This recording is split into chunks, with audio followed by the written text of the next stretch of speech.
La reproducción humana asistida en México, un nuevo paradigma biotecnológico, jurídico y social, es el título de la conferencia magistral que será dictada por el doctor Héctor A. Mendoza Cárdenas de la Universidad Autónoma de Nuevo León. El doctor Héctor Mendoza Cárdenas es doctor en Derecho con especialidad en temas bioéticos y biojurídicos.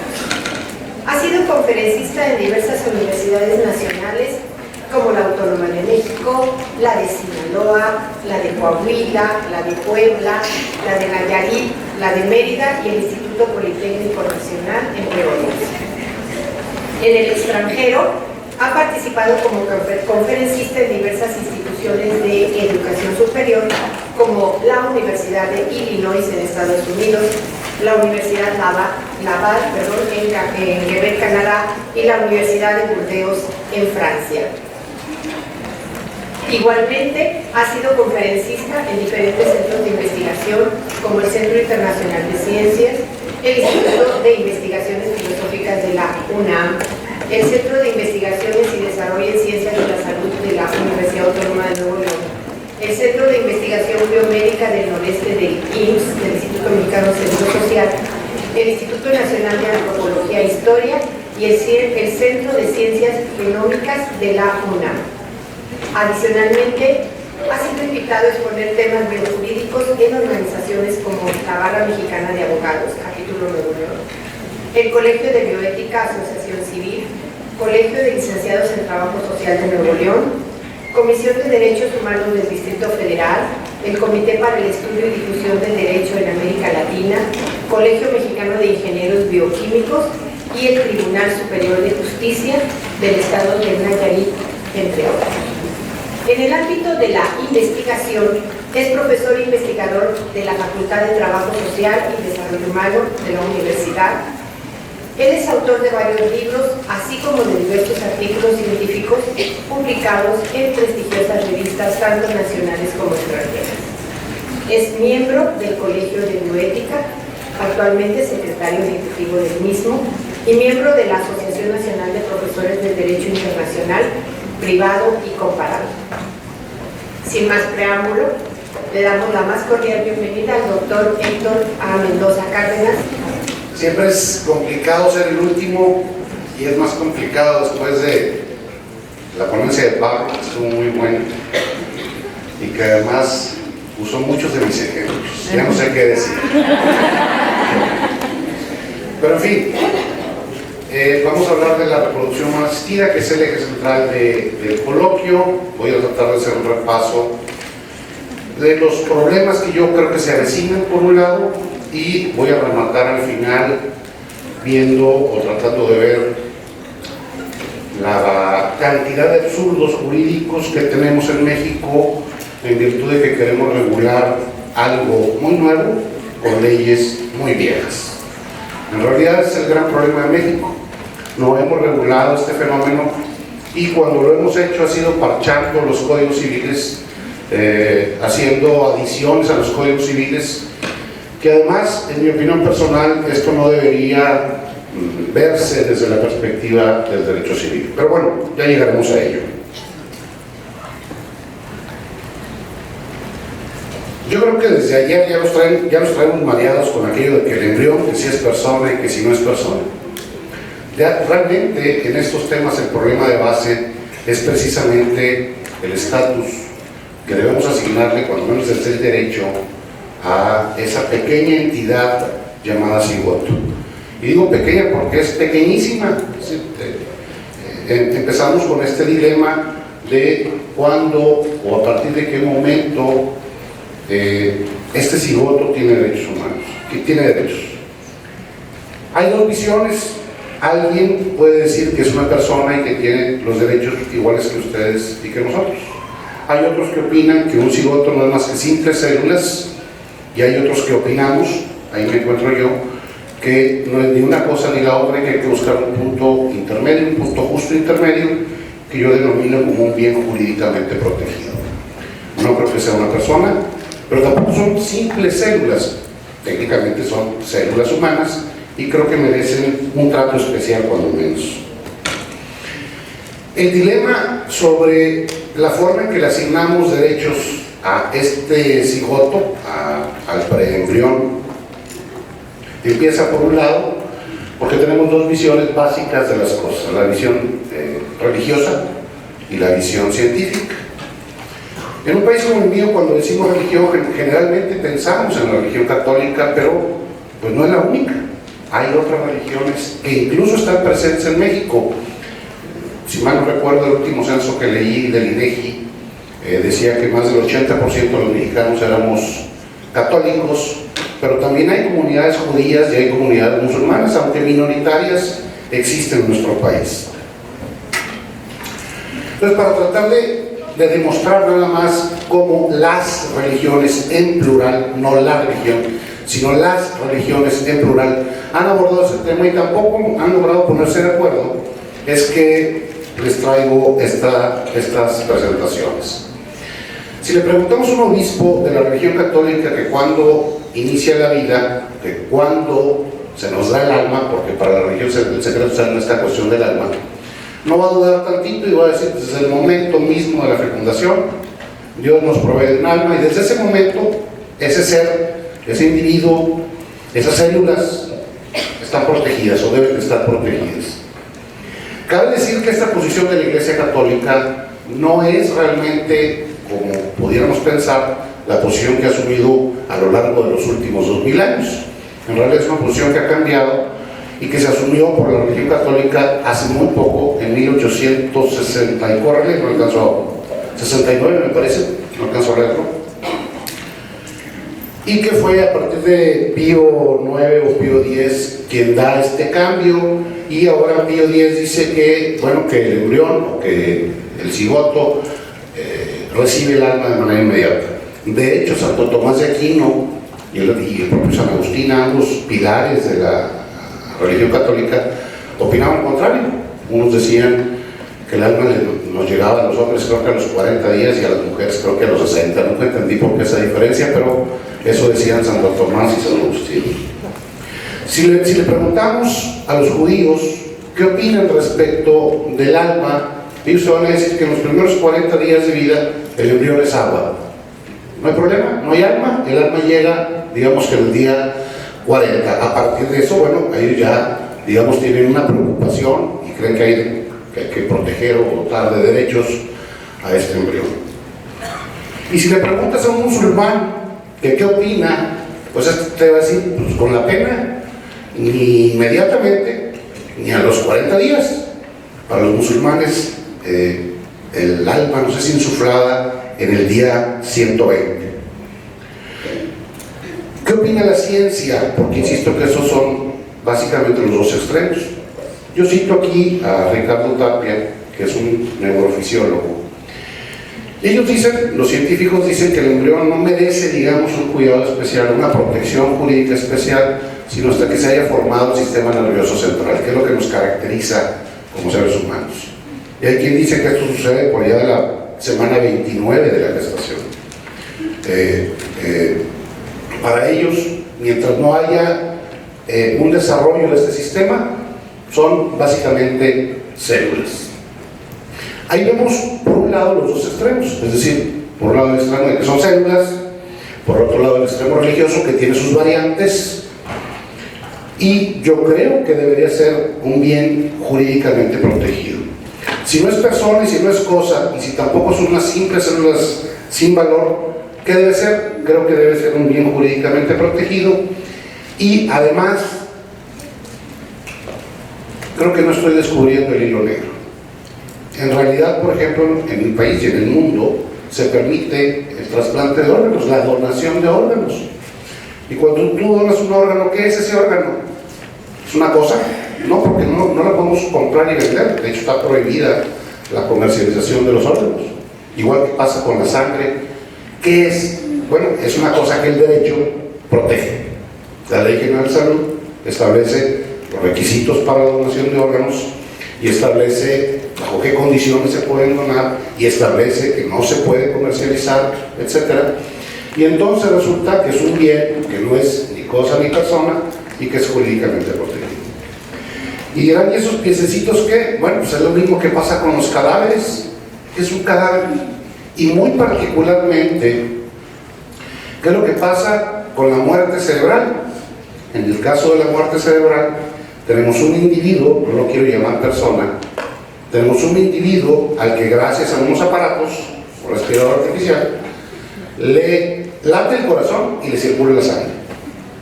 Su cerebro está apagado y ya no se va a reconectar, tiene muerte cerebral.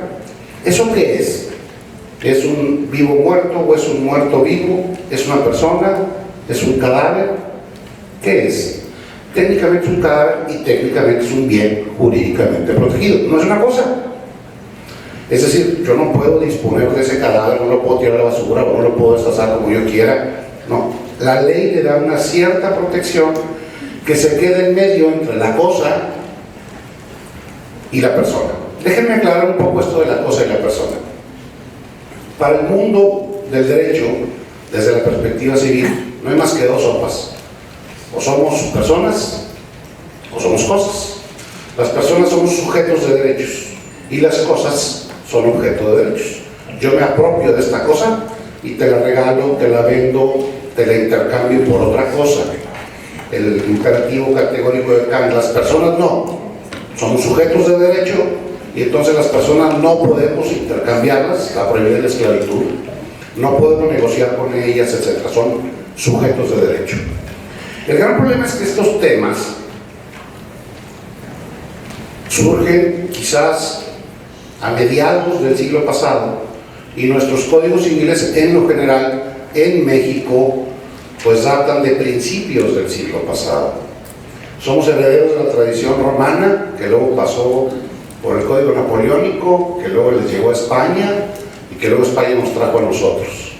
Y al final de cuentas esos códigos, por ejemplo el de Nuevo León, fue promulgado en 1935.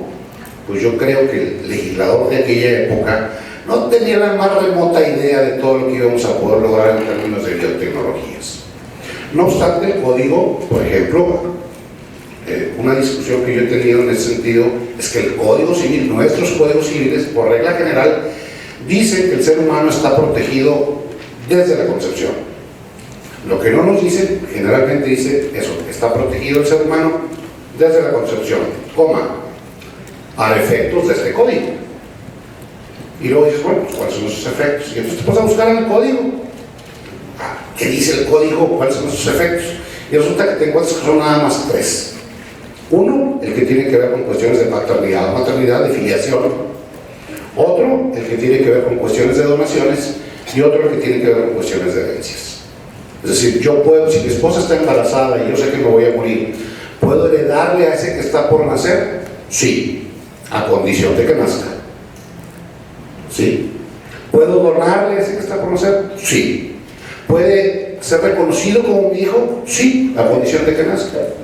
Para eso se hablaba del código, para estos efectos habla el Código Civil de reconocer derechos desde la concepción, no para otros, mucho menos para estas cuestiones tan complejas de la reproducción humana asistida. Entonces, el punto de partida, el problema de base es otra vez el embrión. Yo creo que ese embrión tendríamos que considerarlo como un bien jurídicamente protegido. ¿Qué protección le vamos a dar? No sé, sentémonos a discutirlo. En España tienen 30 años discutiéndolo y llevan 3 leyes. En algunas de estas leyes se fueron para la derecha y luego para la izquierda, luego dijeron que sí, luego dijeron que no, pero lo están discutiendo. Y nosotros no estamos haciendo la tarea. Nosotros ni siquiera tenemos sobre la mesa el tema. De hecho, nos parece un tema muy novedoso, cuando en realidad no lo es tanto. Insisto, han pasado más de 30 años de la primera breve probeta de Luis Brown, que se ha podido utilizar estas técnicas. Ni qué decir, que no me voy a meter con ese tema, ni qué decir con el rollo de la clonación, que nos va a alcanzar, O sea, ya estamos clonando caballitos y perritos y gatitos. Nos va a alcanzar de una o de otra manera la clonación de seres humanos. Ya hay incluso quien ha dicho que ha clonado, no seres humanos, pero sí embriones. Pero en fin, estas nuevas técnicas de reproducción humana asistida, ¿qué cambio nos ha traído? ¿Qué es lo que ha generado en nuestra sociedad?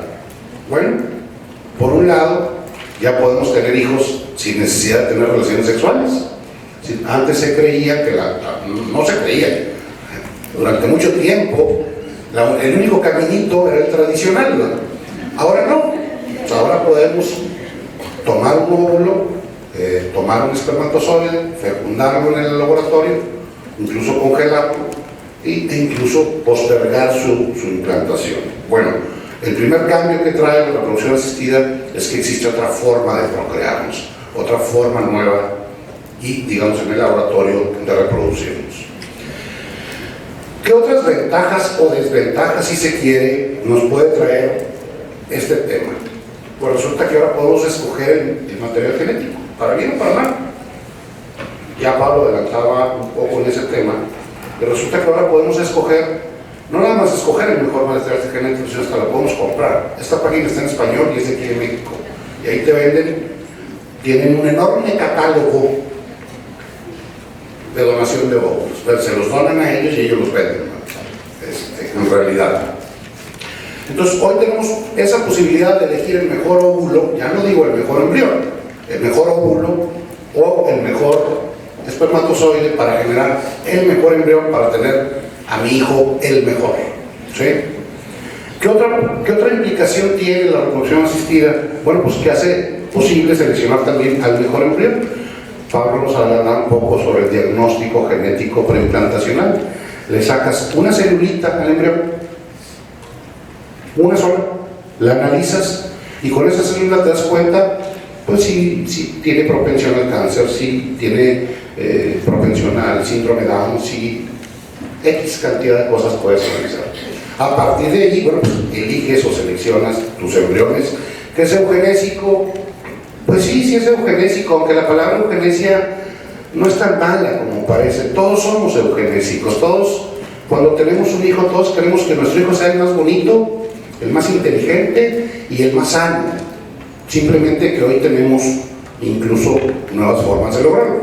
Yo recuerdo, ya hace rato, mi hija mayor tiene 28, que cuando mi esposa y yo andábamos en esos menesteres y a la antigüita, hay quien te decía, es que si la luna llena, no sé qué rollo, es niño, o niña, no recuerdo. Y si te esperas el quinto día después de que no, y si ella come no sé qué, es decir, siempre la gente ha intentado tener o manipular un poco este rollo de tener hijos. Y una vez que queda embarazada la mujer, esa mujer de antes, de la que hablo, de la de antes, pues estábamos a la expectativa, siempre esperando, insisto, que nazca el mejor de los hijos, que sea sano, que esté fuerte, que sea bien inteligente, y como decía mi abuela, que si el cielo se rompe, con mi hijo lo parchamos. Hoy eso ya lo podemos hacer a otro nivel. ¿Qué otros problemas generan estas técnicas de reproducción asistida? Bueno, generan nuevos problemas derivados relacionados con la familia, la filiación, la paternidad y las herencias. Esta señora es el primer caso que hubo, decía Pablo, todo pasa en Estados Unidos, es cierto. El primer caso es un caso icónico, que si ustedes lo buscan en internet, se lo recomiendo, hay mucha información, nada más póngale BBM, y van a encontrar toda la información. Básicamente es el caso de dos parejas, en donde una de ellas tenía problemas para reproducirse y la otra no, obviamente. Y entonces, digamos, la pareja A es la que tiene problemas y la pareja B es la que no tiene problemas. El señor, el varón de la pareja A, contrata a la señora de la pareja B, la inseminan con material de A, inseminan a la señora B y nace baby M. Para esto había un acuerdo de que en cuanto naciera se les entregaba, pero al nacer la señora B dice no la entrego, y es mi hija, porque genéticamente era su hija, para todo fin práctico. Entonces, ya saben, los médicos también todo lo resuelven de una manera muy simple o muy práctica. Y además, algo que a lo mejor ustedes no saben, el sistema americano es un sistema completamente diferente al nuestro. En nuestro caso, los jueces buscan en un librito llamado Código Civil, buscan la respuesta. Los jueces americanos, nuestros jueces son aplicadores del derecho. El juez americano no. El juez va a ver casos pasados como lo ven en la tele, se habla del precedente, y si no hay precedentes, pues lo crean, no tienen grandes problemas. En el caso de Baby M, lo que pasó es que los jueces decidieron que, pensando en los mejores intereses del niño, debía de quedarse con A. ¿Por qué? Bueno, pues porque B ya tenía hijos, y además A tenía mejores recursos económicos para solventar la vida de Baby M. Y entonces deciden, ni siquiera se metieron en la discusión de que la genética. Es más práctico que este bebé se quede con la pareja, y a la señora B, le dieron derechos de visita, como se da con un divorcio. Este caso es icónico. Esto en México, si nos pasa, no vamos a saber qué hacer. De hecho, la ley sí nos da una respuesta. En México es madre la que da luz, punto. La parte genética, poco o nada hasta este momento interesa. ¿Qué otra cosa ha cambiado con esto? Bueno, hoy podemos tener hijos gracias a la participación de terceros. Pablo ahorita nos hablaba a nivel mitocondrial, como en Inglaterra ya se está haciendo. Podemos sacar las mitocondrias de un óvulo malo, implantarle mitocondrias de otra mujer de un óvulo sano, generar el embrión y así tener un hijo que entonces va a tener una carga genética tripartita, digamos, va a tener 3 padres. En la maternidad subrogada, pues puede pasar lo mismo, porque puede o no aportar la mujer que presta su vientre, puede o no aportar su óvulo. Esto es otro de las situaciones que se dan, esta, digamos, participación de terceros a partir de la aparición de ese tipo de técnicas. En cada uno de ellos podríamos estar aquí una hora, con cada uno de estos temas. Por ejemplo, en el caso de la maternidad subrogada, entramos en el dilema. España ya reconoce el matrimonio homosexual. En México, que no tenemos una ley estándar para todo el país, sino que tenemos leyes locales, resulta que aquí a 70 kilómetros en Saltillo, yo me voy con mi compadre y me caso, pero aquí no me puedo casar. Y me voy al DF y allá también me puedo casar con mi compadre, pero en el Estado de México no. Y quien haya estado en el DF, es igual que aquí en Monterrey, Guadalupe, San Nicolás, de repente hay una calle que ni siquiera nos damos cuenta cuando cruzamos del DF al Estado de México. Y entonces resulta que acá sí, pero acá no. Cruzamos la calle, pasando un semáforo. ¿Sí? Todas estas cosas nos van a pasar. En México tenemos el gran problema que tenemos 32 entidades, incluyendo el DF, y cada una regula las cuestiones civiles. Y cada una le está metiendo mano a estos temas, y se lo está metiendo a como Dios les da a entender. ¿Qué otra ventaja o qué otra implicación tiene la reproducción humana asistida? Esta página es de México. Este INSEMER es un instituto mexicano que ofrece a las mujeres la gran posibilidad de que se desarrollen profesionalmente. Pueden postergar ustedes su maternidad y les ofrece a cambio que congelen sus óvulos.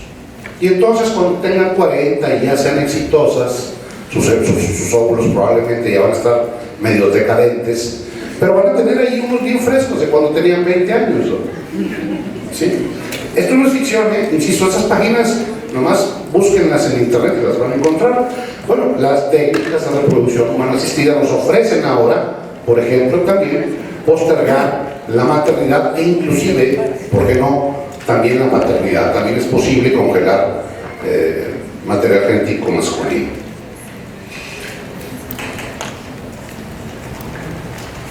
¿Qué está haciendo México respecto de esto? ¿México regula? Pues no, lo hace parcialmente. Por ejemplo, en el DF, nada más en el DF, hasta donde yo entiendo, hasta donde pude investigar, hay una prohibición expresa en el Código Penal para la clonación. Aquí no. O sea, aquí podría venir una empresa transnacional, cuestiones genéticas, y clonar seres humanos. Aquí no hay nada que se lo prohíba. El DF prohíbe la clonación, permite la manipulación genética o la ingeniería genética y sanciona la reproducción humana asistida sin consentimiento. Puede parecer fantasioso, pero no lo es.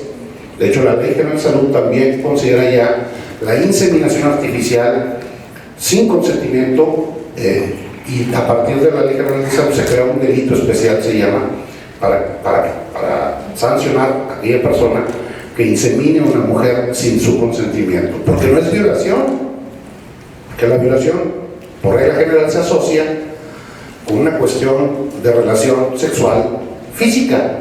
Sin embargo, hoy una mujer puede ser, la ley lo contempla, no yo, una mujer puede ser inseminada, no sé, imaginemos cualquier hipótesis, que esté anestesiada o no sé, y un médico loco va y la insemina y queda embarazada, ¿sí? De un hijo que no quería, quizás de material biológico que no sea de su pareja, quizás de una tercera persona. ¿Es violación? No es violación. Bueno, se empiezan a crear ese tipo de delitos, digamos, especiales.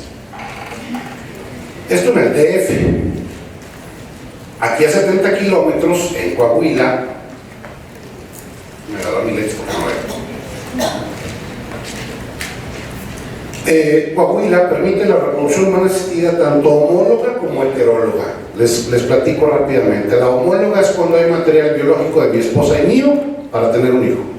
Y la heteróloga es cuando, por ejemplo, yo tengo algún problema de infertilidad y voy y consigo material genético masculino, espermatozoides, con el óvulo de mi esposa, se genera un hijo, un embrión, y generamos un hijo para nosotros. Es decir, es con la participación de material genético de terceros. Coahuila lo permite para un lado y para el otro.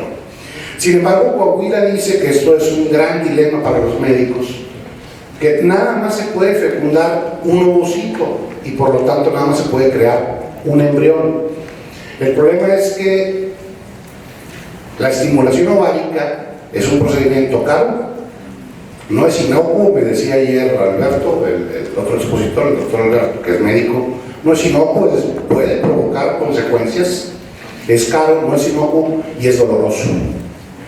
Entonces lo ordinario es que se provoque una multiovulación para obtener muchos ovocitos y de ahí tener muchos embrioncitos, pues para usarlos que se ocupen, incluso para seleccionar al mejor. En Coahuila dice que no, que nada más uno.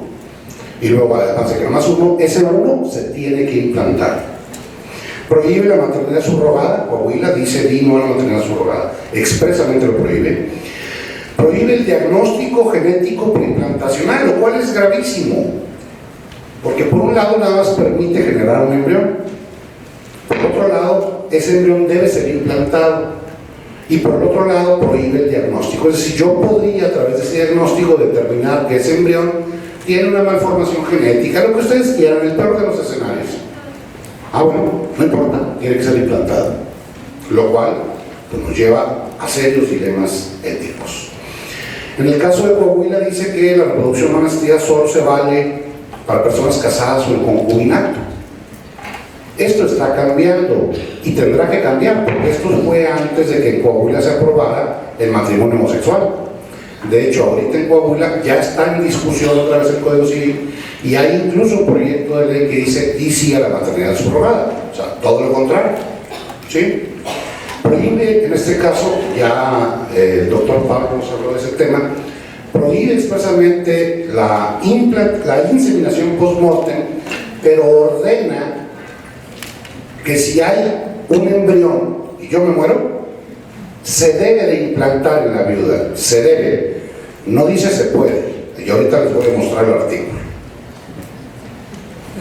En Tabasco se permite la reproducción humana asistida en diversas técnicas, al revés que Coahuila, sí permite la subrogación de matriz, y al revés que Coahuila permite la inseminación post-mortem, no dice nada de la fecundación in vitro post-mortem.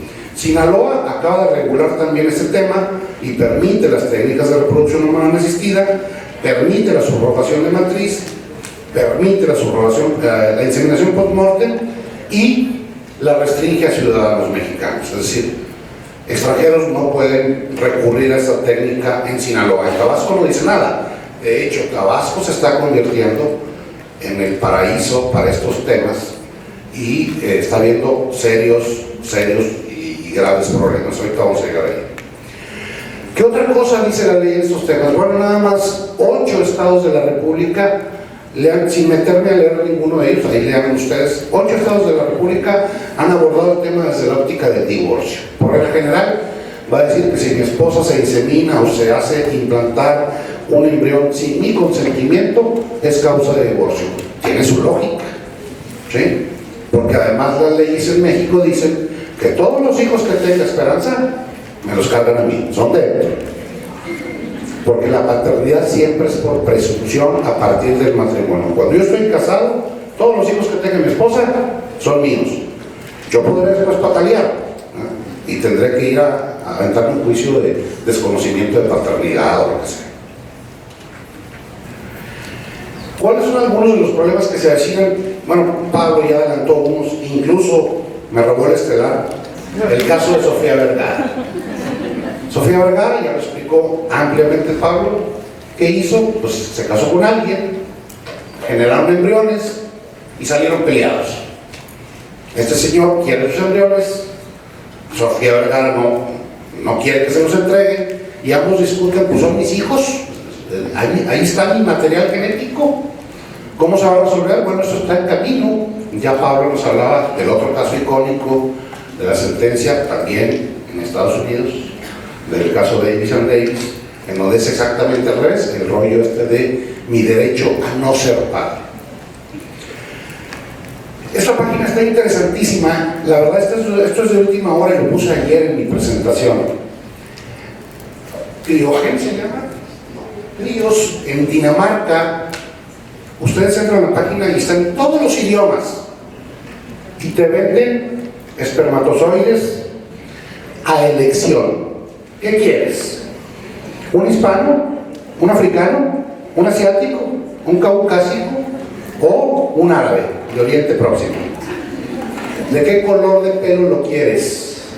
¿Morenito? ¿Rubio? ¿Un castaño? ¿Les cae bien?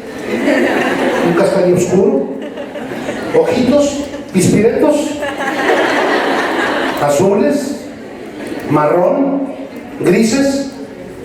Tú escoges, tú haces tu selección, le das clic, buscar donante y miren lo que aparece. Yo escogí uno bien guapo.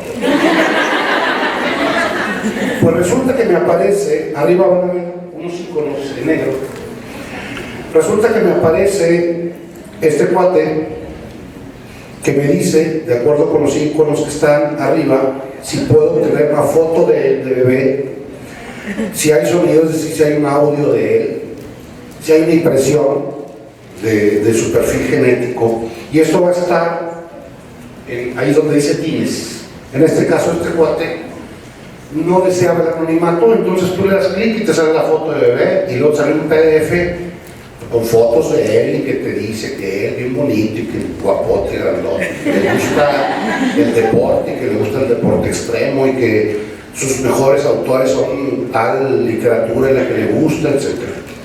Pero más allá de eso, abajo verán que está en un círculo, dice MOT 10 y MOT 30. MOT alude a la motilidad, que yo no sabía que era eso, pero lo investigué, y se refiere a la movilidad del esperma. Y entre más movidito, cuesta más caro. 50 mililitros con motilidad 10 cuestan 144 euros. Con motilidad 30, esos mismos 50 mililitros cuestan 360 euros. Entre más movidito, más posibilidades tiene de generar una fecundación. Fíjense a qué nivel estamos llegando. Tome nota, te mandan todo a domicilio a cualquier parte del mundo. No estoy bromeando.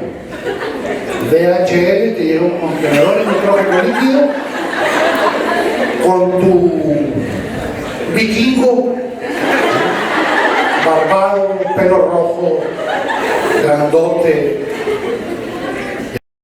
Y lo compró mi hija Cristi, chaparrita. Fíjense lo que está haciendo Facebook y Apple. Bien lindas gentes ellos. Están pagándole a sus empleadas la congelación de óvulos para que puedan jalar a gusto en Facebook o en Apple, teniendo la garantía que cuando transcurran los años y tienen algún problema, van a tener en reserva unos óvulos, pero por ahí, de la mejor calidad, en tu mejor momento de vida, en tu mejor momento de, en el caso de las damas, de reproducción. También me ganó Pablo con esta pareja australiana. No voy a entrar en detalle, yo ya la traía, como quiera la voy a comentar. Es dramático lo que pasó en Tailandia. A una mujer tailandesa la contratan unos australianos, queda embarazada de gemelos, uno con síndrome de Down, el otro no, y digámoslo, muy feo, se quedan con el bueno y dejan al malo. Se quedan con el sano y dejan al bebé enfermo. Al bebé, al ya nacido. De hecho, se hizo el escandalazo en Tailandia, y ahorita Tailandia, digamos que ordenó un dino a la maternidad subrogada, y adivinen qué está pasando. Casi todo lo que pasaba allá se está viniendo a Tabasco, aquí en México. ¿Por qué? ¿Por qué están viniendo acá? ¿Por qué a Tailandia? También en los países, en los ex países de la Unión Soviética, en Europa del Este, se da mucho este tipo de situaciones, porque los procedimientos técnicos ya los alcanzamos y acá es mucho más barato. Ya lo adelantaba Pablo, por ejemplo, California es un hitazo en estos temas. Nada más que en Estados Unidos un procedimiento de estos te cuesta 300, 400 mil dólares. Hace poco, y no voy a dar datos por razones éticas, pero hace poco me contrataron para asesorar a alguien en Tabasco, y en Tabasco te cobran la friolera de 50 mil dólares nada más, y eso sí todo sale bien. No obstante, sigue siendo mucho más barato que California o que cualquier otra entidad. Los hijos con 3 padres, ya también, ni para qué abundar. Pablo no vi su presentación antes de hacer la mía, y remato un poco con lo que está pasando en México.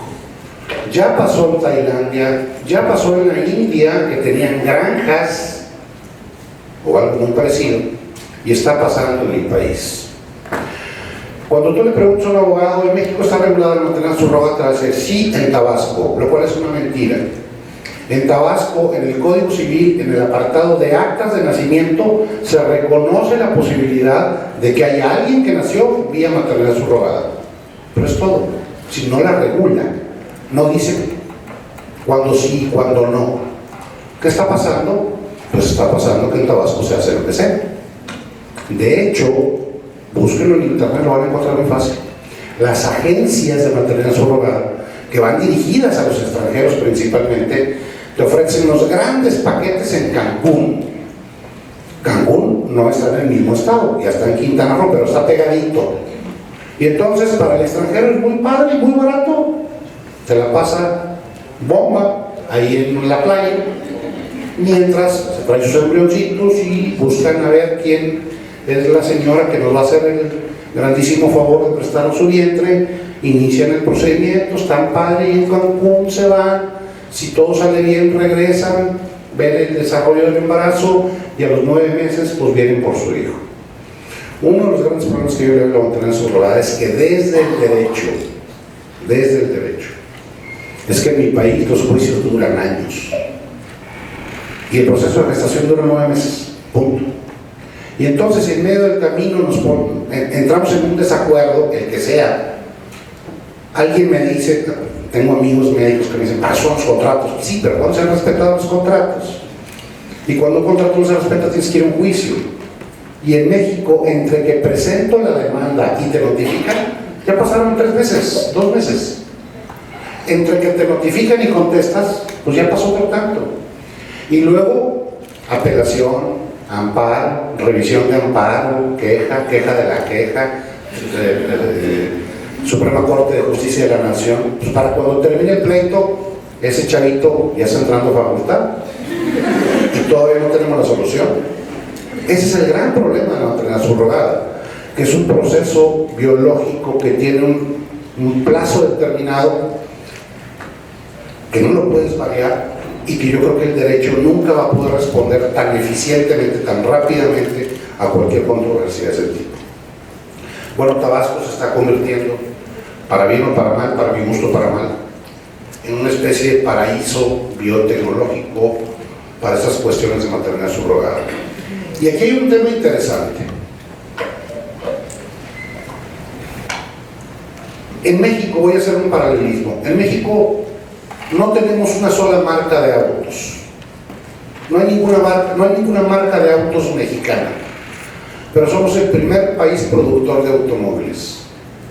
Es decir, somos buenísimos los mexicanos, en términos generales, yo así lo creo, para tomar la tecnología que se genera en otro país, traerla, adaptarla, trabajarla, manipularla y producir autos.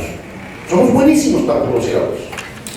Bueno, pues en México todas estas técnicas de producción a mano asistida que no nacieron aquí, somos buenísimos para practicarlas.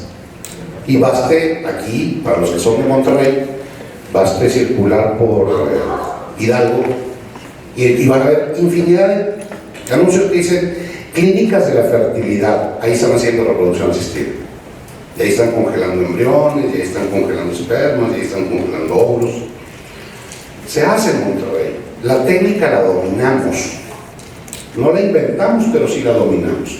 El problema es que se está haciendo en un total vacío legal. Y en este vacío, y ayer lo comentamos en la comida, generalmente es por esta discusión del alma, ahí es donde nos atoramos. Yo he estado, por ejemplo, con diputados, particularmente diputados conservadores, y no nos ponemos de acuerdo. Y yo un día les decía, lo único malo para ti, yo como quiera lo hago, yo soy medio liberal, lo único malo para ti es que al no ponernos de acuerdo, terminamos permitiendo que todo suceda. Es decir, terminamos del lado liberal, ni siquiera del lado conservador. En México terminamos incluso, en algunos casos como en el de Tabasco, podemos terminar del lado casi que libertino, ni siquiera liberal. Bueno, en Tabasco el último caso sonado fue precisamente el de una pareja de españoles que llegaron aquí legalmente casados en su país, llegaron con su material biológico, embriones ya congelados, rentaron el vientre de una mujer, todo bien, se los entregaron, y cuando quisieron llevarse a su bebé, la Secretaría de Relaciones Exteriores no le quería dar el pasaporte, por un tecnicismo. El acta de nacimiento no decía nombre de la madre. Y les decían en Relaciones Exteriores, ay, fácil, hombre, pues pon el de la señora. Y yo decía, no, o sea, somos dos padres, o sea, nos estamos legalmente casados. Y yo contraté a esa señora, y ese contrato es legal. Y ella se comprometió a entregarme el niño. Y además, genéticamente, biológicamente, ella no es la madre, no lo gestó. Puso el vientre. Fue un caso muy sonado, ya se fueron españoles, pero tardaron un buen rato en obtener precisamente el pasaporte para el chiquitín. Pero bueno, yo empecé diciendo que el gran problema en estos temas es que queremos resolver algo muy nuevo con leyes muy viejas. Y me puse a investigar, de hecho, esto lo saqué, es autopromoción, lo saqué de un artículo que acabo de publicar precisamente en España, sobre los absurdos legislativos de mi país en términos del inicio de la vida. Tengo otros que cuando hagamos un coloquio sobre el final de la vida también están bien buenos, pero por lo pronto les voy a platicar los del inicio de la vida. Dice Coahuila, y ya lo adelantaba yo un poco, que en caso de que haya un embrión fecundado, dice, en caso de que haya divorcio, muerte o nulidad, ojo en el verbo, deberá ser implantado a la viuda divorciada o a la mujer cuyo matrimonio se anuló. O sea que ustedes no opinan, ustedes las damas, si hay un embrión y si quedan viudas o se divorcian, debe ser implantado. Al menos es lo que dice la ley. Dice además que si el hijo nace dentro de los 300 días de disuelto el matrimonio o de que el óvulo fecundado fue implantado, se podrá atribuir la paternidad a quien era el marido. Es un absurdo. Porque en deberá, que aparentemente no le ponen plazo, pues imaginemos que la señora se tardó, la viuda, Vamos a poner el caso más dramático. La viuda, pues bueno, dejó pasar los novenarios y demás. Y después se implantó el embrión y se le van a pasar los 300 días. Van a ser en 300 días o 9 meses. El niño va a nacer después de los 300 días. Y entonces ese niño, en principio, no se puede reconocer la paternidad de quien sabemos quién era el padre. Así está aquí a 70 kilómetros. En el Estado de México, esta me encantó. Cualquier mujer puede dar en adopción a sus hijos. Los registros de la adopción son los que ustedes quieran. Hay una diferencia de edad y no sé qué. Pero en principio todos podemos dar en adopción a nuestros hijos. Pero en el Estado de México dice que no se podrá dar en adopción al menor nacido mediante un método de reproducción asistida, en particular en el caso de inseminación artificial. Si imaginemos una mujer que tiene 2 o 3 hijos y el siguiente, el cuarto, es por inseminación. Los otros 2 o 3 sí los puede dar en adopción, pero este no. Este no. ¿Por qué? No tengo la menor idea, Aquí me voy a poner bien Ruy Pérez Tamayo. No sé. ¿Por qué? No sé. No alcanzo a comprender la lógica que usó el legislador del Estado de México para escribir esto en el Código Civil. En San Luis Potosí, esto también me encanta. Dice, solo se permitirá la reproducción heteróloga cuando haya sido médicamente diagnosticada. La reproducción es una técnica, no es una enfermedad. Tú no puedes diagnosticar la técnica. Diagnosticas un padecimiento médico, no sé, a lo mejor la infertilidad. ¿Sí? Y entonces dirás, bueno, si hay esto, puedes usar aquello. Pero como el legislador como que no lo entiende, pues dijo, pues no, hay que diagnosticar la reproducción heteróloga. Bueno, luego tenemos San Luis Potosí, esta también está bruta, San Luis Potosí. Si hay un óvulo fecundado en forma extracorpórea, en ese caso ya no dice deberá, dice podrá ser implantado solo en el caso de la mujer viuda, pero para ello deberá hacerse dentro de los 14 días siguientes. Me regreso. Ahí va. Aquí dijimos en Coahuila que es deberá y que te da un margen de 300 días. ¿Estamos? ¡Ay! Me fui muy lejos.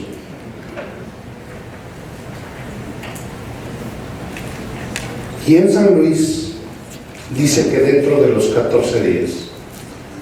Yo sé que parece broma lo que voy a decir, pero imaginemos el escenario. Insisto, estamos hablando de una mujer viuda, ¿sí? Su esposo murió hace 14 días y apúrate, tienes que, porque si no hay consecuencias.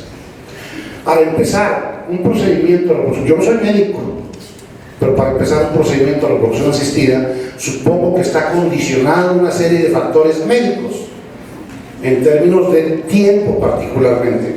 Pero un legislador de San Luis se le ocurrió que eran 14 días. ¿Por qué 14? ¿Por qué no 15? ¿Por qué no 13?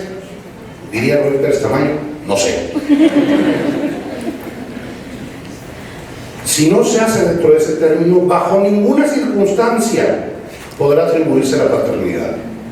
Al día 15 se fregó, no tiene padre.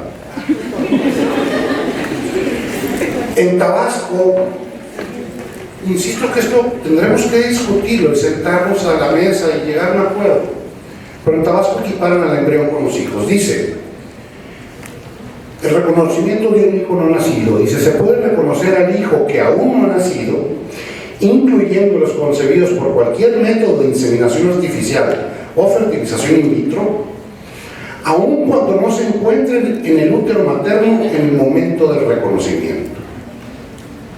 Es decir, yo me voy a la clínica no sé cuál, donde están congelados mis embrioncitos, y los reconozco como mis hijos. Y este es Juan y este es Pedro. En Tabasco dicen que se pueden reconocer desde el momento en que son fecundados, aunque no estén dentro del vientre. Me parece absurdo, Uno de los argumentos que yo he dado para esto es que si esto fuera cierto, insisto que estoy hablando de absurdos jurídicos, si esto lo llevamos al extremo, entonces quiere decir que tengo a mis hijos privados de la libertad, porque están congelados a menos 196 grados, en nitrógeno líquido, en un contenedor, y su derecho a libre tránsito consagrado en la Constitución está francamente violado. Hay una privación ilegal de libertad, y ¿saben qué? Es de los delitos más graves en México. Y entonces le tendrían que meter al bote a mí, a mi esposa, al que los congeló, al de la clínica, al gerente, al médico o el no sé qué, que nos ayudó a la fertilización in vitro. O sea, somos un montón. Y les voy más. Según el Código Penal, cuando nos reunimos más de 3 para delinquir, se llama delincuencia organizada. Entonces, con mi esposa, yo y el que metió ahí el tambo, es suficiente para que nos procesen por delincuencia organizada, privación ilegal de la libertad y lo que se nos ocurra, ¿verdad? Que al final de cuentas estamos hablando de absurdos. Y si quieren se les pongo peor. Resulta, esa se me acaba de ocurrir, resulta que decidí tomar ese embrión para que se lo implanten a mi esposa, pero a la mejor clínica. Y la mejor clínica está en Houston. Y me lo llevo. No tienen pasaporte, ¿eh? No tienen visa. Entonces es tráfico de personas. Insisto en el punto, no podemos resolver fenómenos tan nuevos con leyes tan viejas o con criterios tan viejos, porque a lo mejor las modificaciones que les estoy mencionando son de hace poco, pero los legisladores no entendieron de qué estaban hablando. En Querétaro, que ayer lo comentábamos también en la comida, hay todo un capítulo denominado en el Código Civil de la adopción de embriones. Y yo simplemente, el ejemplo que se me viene a la cabeza es, me imagino frente a muchos embrioncitos y decir, cualquiera, espérame, lo voy a dar, no, mejor mejor vamos a adoptar 2. ¿Cómo? ¿Adoptar un embrión? No es posible. Yo dije hace un rato que para mí era un bien jurídicamente protegido, algo parecido a los órganos, por ejemplo, cuando los donamos. O sea, hay que dar una cierta protección. Pero hablar de una adopción de embriones en realidad lleva una carga ideológica que está subyacente, y es equiparar al embrión como una persona, es asumir que ese embrión tiene derechos. En Tabasco es muy ridículo esta ley. Además dice que los embriones deberán o podrán ser criopreservados en los términos de la ley, y le buscas a la ley y no hay ningunos términos de cómo criopreservar a los embriones, de cómo congelar a los embriones. No dice cómo deben ser congelados, no dice en qué clínica o en qué lugar deba suceder esto. ¿Cuánto llevo? Y ya vi que estás viendo el reloj. Ya voy a ver. En Jalisco también, en el apartado que habla de la niñez, dice que la niñez es objeto de especial atención, cuidado y reconocimiento, y que se entiende por niñez la etapa de la vida de los seres humanos que comprende la gestación. Resulta que la Ley General de Salud, que es una ley federal, que es una ley general que nos aplica a todo el país, sí distingue entre embrión y feto. Dice que se hace embrión hasta las 8 semanas de gestación, y a partir de la 8ª, de la 9ª, se es feto. Pues en Jalisco, desde la fecundación, no eres ni embrión ni feto, eres niño, porque se te protege en términos de la niñez. Y están varios así, ¿eh? Bueno, Coahuila es otro que dice lo mismo.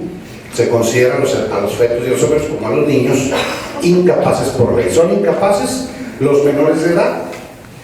Dice, a los incapaces mencionados en el artículo anterior se comprende, entre otros, el cuidado del ser humano durante la gestación.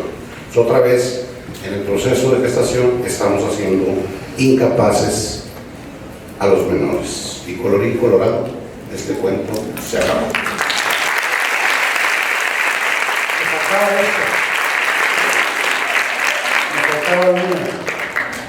En los 60s el secreto era cómo tener sexo y no tener hijos. Y ahora el secreto es cómo tener hijos sin tener sexo. Se invertían los papeles.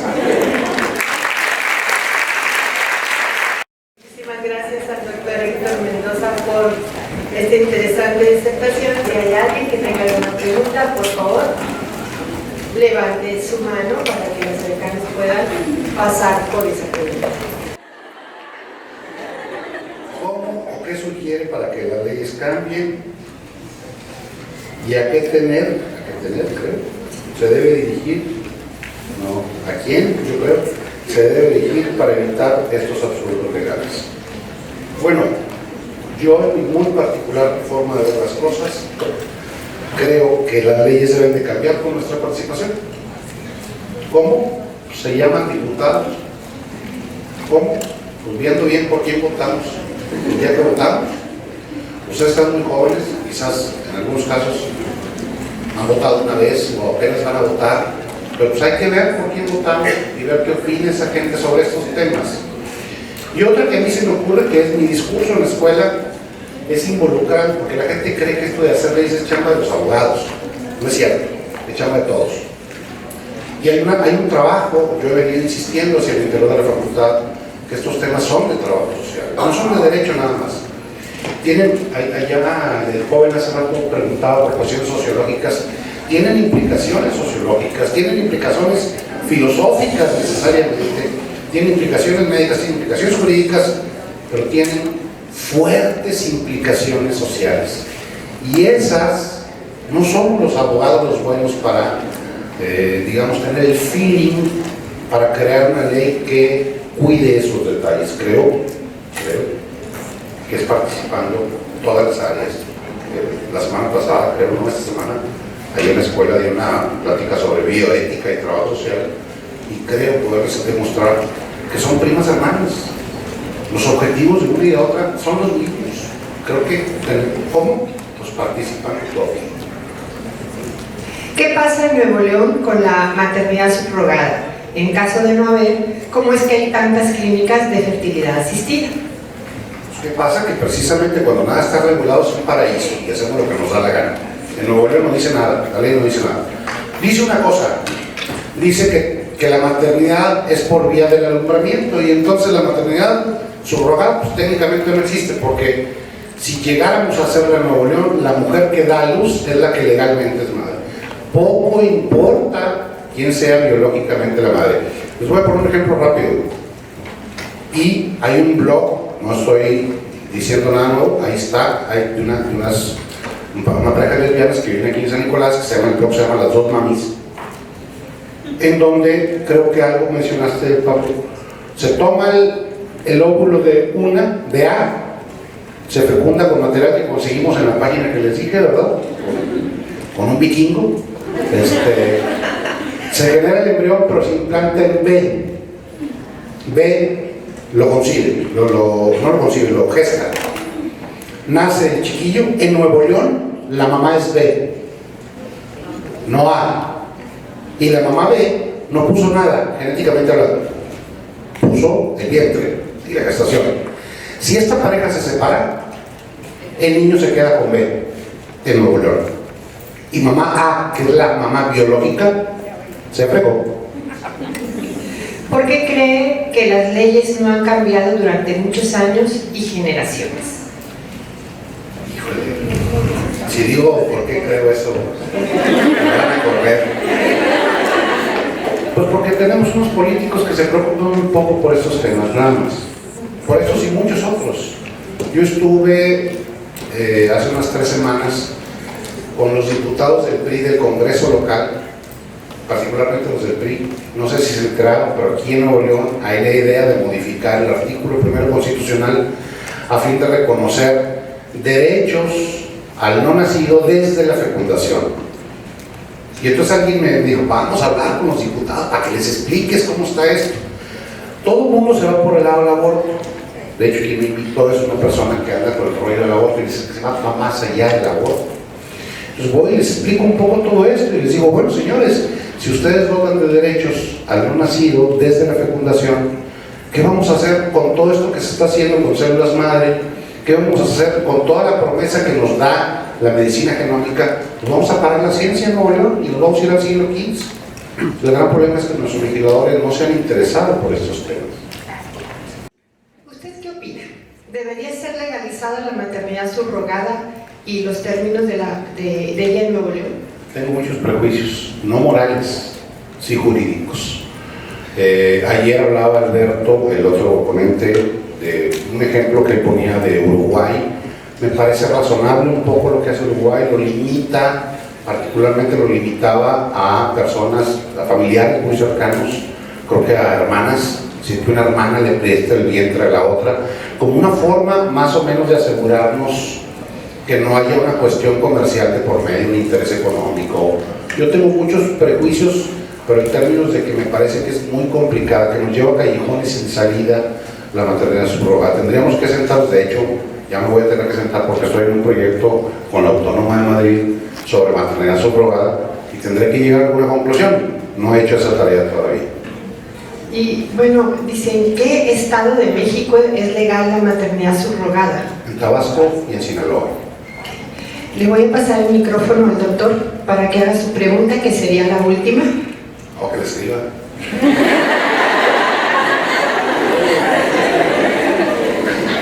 Es que tengo la letra muy confusa. Okay. No, y tampoco quisiera yo robar la oportunidad de los... Pero no, o sea, son tres preguntas genuinas y muy concretas. Pero bueno, una un poco larga, de tres apartados.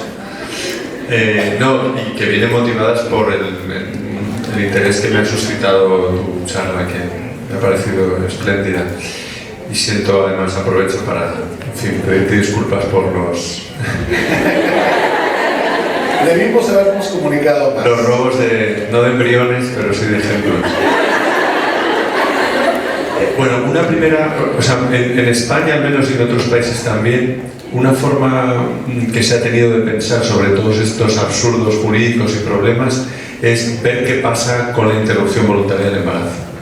Entonces mi pregunta es, ¿en qué supuestos, o sea, si esta es una cuestión estatal o federal en la República? Es estatal. ¿Y qué opciones hay para las mujeres en México a la hora de interrumpir voluntariamente su embarazo?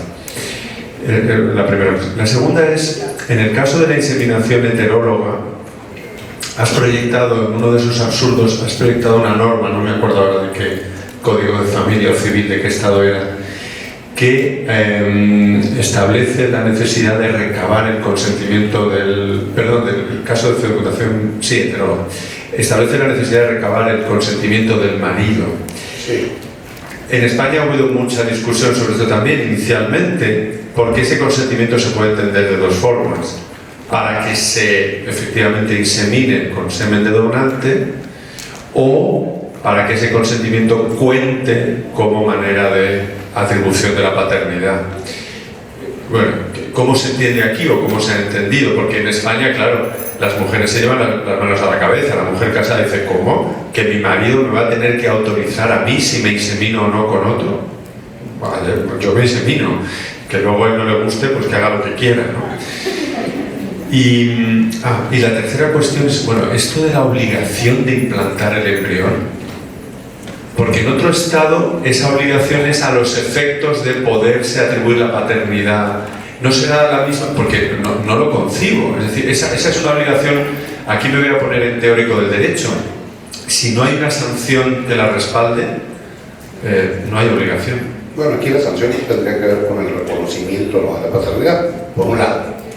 Por otro lado, como abogado también comparto contigo, y de eso estamos llenos de normas que nos ordenan cosas, pero que si no las hacemos, no pasa nada porque no hay una sanción. Y en cuanto a tus otras dos preguntas, bueno, en cuanto a la inseminación, es en alguno de los ejemplos que puse sobre divorcio. Alguna de las entidades de la República, nada más 8, han hablado del tema. Alguna de ellas dice que el hecho de que mi mujer se insemine sin mi consentimiento es causa de divorcio. Que tiene una cierta lógica, insisto. Bueno, pues te quieres inseminar con, no sé, el material del vikingo, ¿verdad? Pues vamos, el divorcio. Que yo tengo otro problema con el divorcio, porque en México existen muchas causales y bueno. En cuanto a lo del aborto, la respuesta es casi la misma. En México, cada entidad de la República regula estos temas y te vas a encontrar un poco de todo. En Nuevo León, por ejemplo, nada más como excluyente de responsabilidad es cuando la mujer ha sido violada y queda embarazada, cuando la vida de la madre corre peligro, me parece. En esas dos hipótesis. Oye, que el niño que ve malformaciones genéticas, que anencefalia, que lo tiene que tener, ¿sí? Eso es en Nuevo León.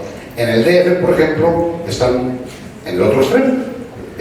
Se dice que el DF legalizaron el aborto, despenalizaron el aborto. No es cierto, está en el Código Penal, nada más que tiene otras características, y la mujer creo que puede abortar hasta las 12 semanas sin mayor trámite, más que desearlo, ¿verdad? Pero eso va a cambiar de entidad a entidad.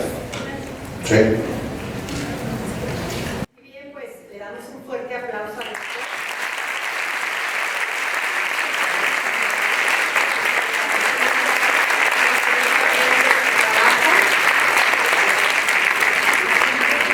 desde la Facultad de Trabajo Social y Desarrollo.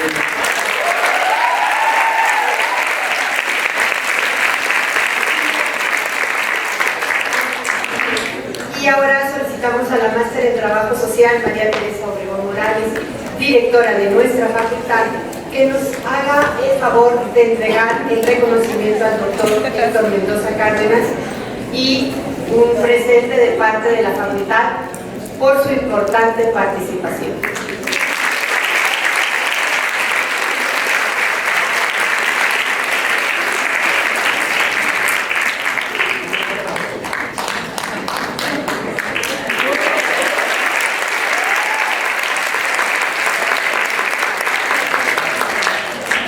Muchas gracias. Gracias a todos.